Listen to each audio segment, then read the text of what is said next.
Chicago Bears now is presented by Magic Spoon. Big fan of their cereal for a couple of reasons. Number one, it's absolutely delicious. Number two, the health benefits are fantastic. You can try different flavors, 13 grams of protein on average per serving, and 0 grams of sugar. Get $5 off your first order at magicspoon.com/bears, and they give you 100% guaranteed that you will be satisfied. Otherwise, you get your money back. Magicspoon.com/bears. Get $5 off. We'll have a clickable link in the comments and in the description. Let's get into today's Bears rumors roundup. Justin Fields, is he playing in Week 1 against the Los Angeles Rams?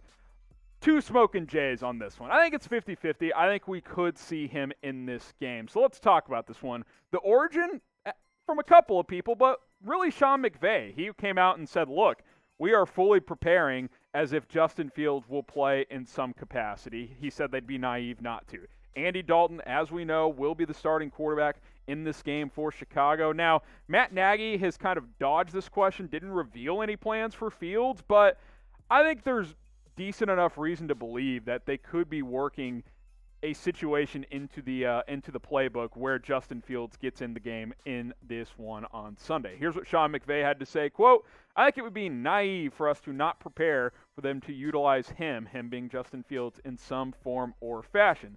And he's exactly right, because when you have a quarterback that runs a 4.46, there's opportunities to use him in a certain package. I think it's possible we see a Justin Fields package on Sunday night. Now, I don't think this will be Taysom Hill where he takes 15, 20 snaps or something like that, and they actually use him in that type of way, unless Dalton just flat out gets benched, because you got to balance, okay, let's utilize his speed and his ability some, but let's not like turn him into a quirky offensive weapon and not a quarterback, because that is what he is. He's the future at quarterback, and the future could be very, very soon.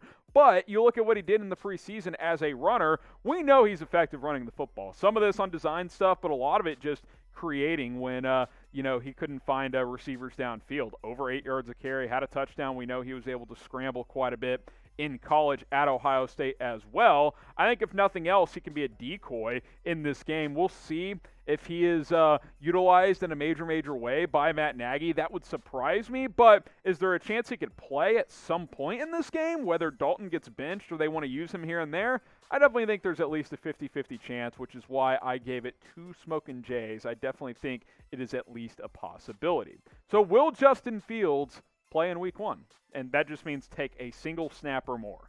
Type Y for yes, type in for no. Let us know what you guys think down in the comments section. Now, I would be cautious in this situation for a couple reasons. Number one, we already just said this is your future, not just at quarterback, but of the franchise. Do you want to use him as a gimmicky runner several times? I would be careful. And number two, have you heard of this guy named Aaron Donald? He's pretty good at football, and I don't want him crushing Justin Fields, especially if when you bring him into the game, it becomes obvious you're going to run him in some form or fashion. Like, I would rather not play him and just be ready to turn to him as the starter whenever that is, whether it's in this game or down the road, than to just, hey, we're going to bring you in for 5 or 6 plays, and we're going to run you every time you come in. That's tipping your hand, and it's also putting your primed possession in Justin Fields at risk a little bit. So I'm not opposed to using him some, but I would be cautious if I was Matt Nagy and this Bears coaching staff as they take on a Rams team that is very, very good, especially in that front on the defensive side. So we'll see what happens. I think it's possible he gets into this game, but I don't think it'll be in a major capacity. Predict the score, by the way, and we'll make this the pinned comment of today's video. Who do you got winning, and what do you think the final score will be? Bears versus Rams. Get your score predictions in right now in the comments. If you get hit with a YouTube ad break, scroll on down, predict the score, then come back up, and the video will be back in play. Let's keep it moving here. Are the Bears in cap hell?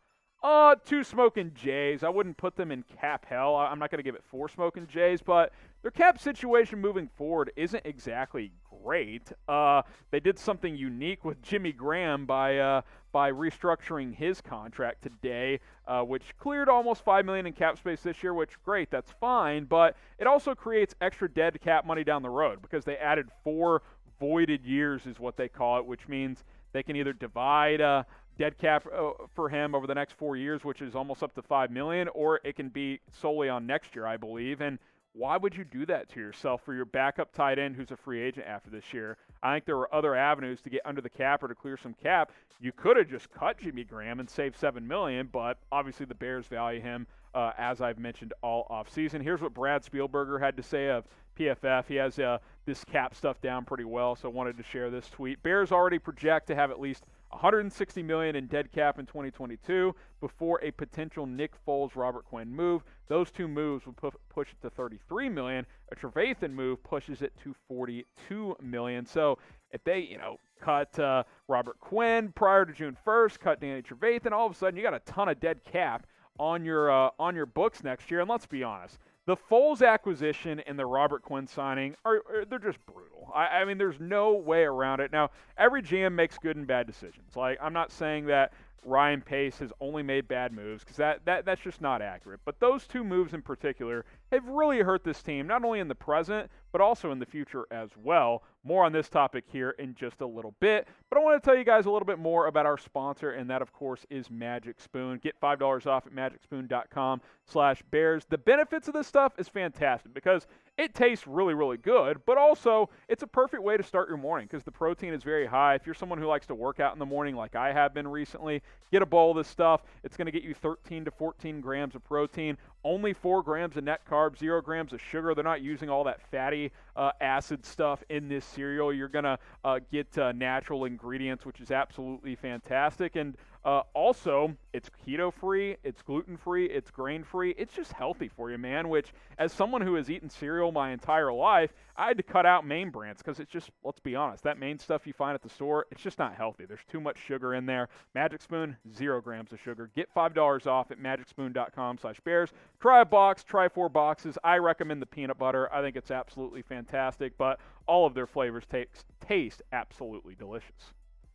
All right, more on the cap situation. So, first on Robert Quinn. I think he's a post-June cut next year because if you designate him as a post-June 1st cut in 2022, you save almost $13 million. Now, you can't use that money on other free agents until June 1st, so that kind of ties you over a little bit as free agency and the draft are in March and in April, but I think long-term that's probably what's going to happen, barring a just massive season from Robert Quinn this year. Number 2, Nick Foles, because these are the two guys that we focus on here. I don't think he gets cut next year.